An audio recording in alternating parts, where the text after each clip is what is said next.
The storm did not arrive suddenly, but when it finally hit, it felt as if nature had decided to test every limit of human strength. Dark clouds swallowed the sky, thunder shook the ground, and relentless rain poured down on the small wooden house standing at the edge of a quiet coastal town. Emily sat on the living room floor, holding her 6-year-old son, Noah, tightly against her chest.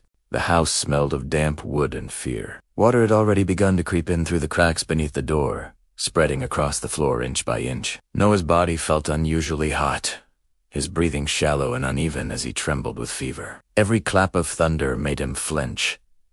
"Mom, are we going to be okay?" he whispered, his voice barely audible over the howling wind. Emily forced a calm smile, brushing wet hair from his forehead, even though her heart was pounding with uncertainty. The power had gone out hours ago.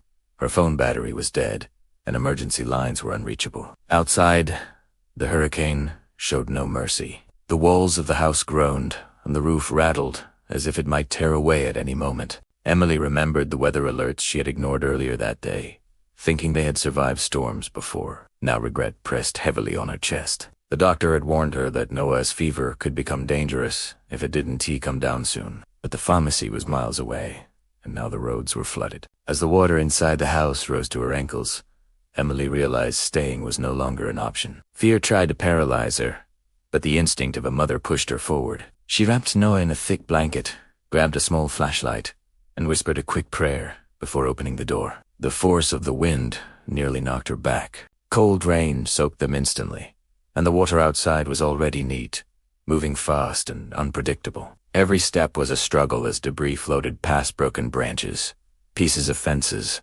memories of normal life swept away. Emily's legs shook, not only from the cold but from exhaustion and terror. She slipped more than once, barely managing to keep her balance as she held Noah with all her strength. Noah's eyes fluttered open and closed, and each time he went quiet, Emily's panic grew. She spoke to him constantly, telling him stories about their favorite beach, about the pancakes she would make him when this was over, about all the things they still had to do together. She refused to let silence take over. The night felt endless. The storm roared like a living creature, and the darkness made it impossible to see more than a few feet ahead. At times, Emily felt her strength fading. Her arms burned, her lungs ached, and doubt crept into her thoughts.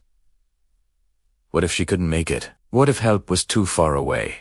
But then she looked at Noah's face, pale and helpless against her shoulder, and something inside her hardened into determination.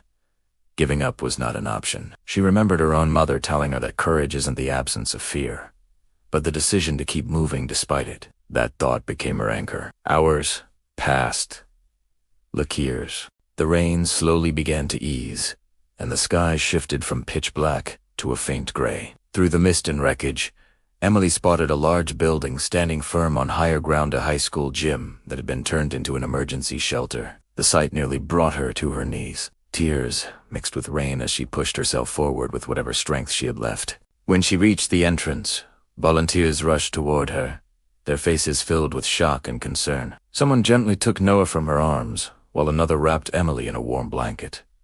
She could barely stand as they guided her inside. A medic checked Noah's vitals and quickly began treatment. Emily sat nearby, shaking uncontrollably, watching every movement with silent prayers on her lips. When the medic finally said, "He's going to be okay," Emily broke down. The weight of the night crashed over her all at once, and she cried not from fear anymore, but from relief. Noah slowly opened his eyes and looked at her, a faint smile forming on his lips.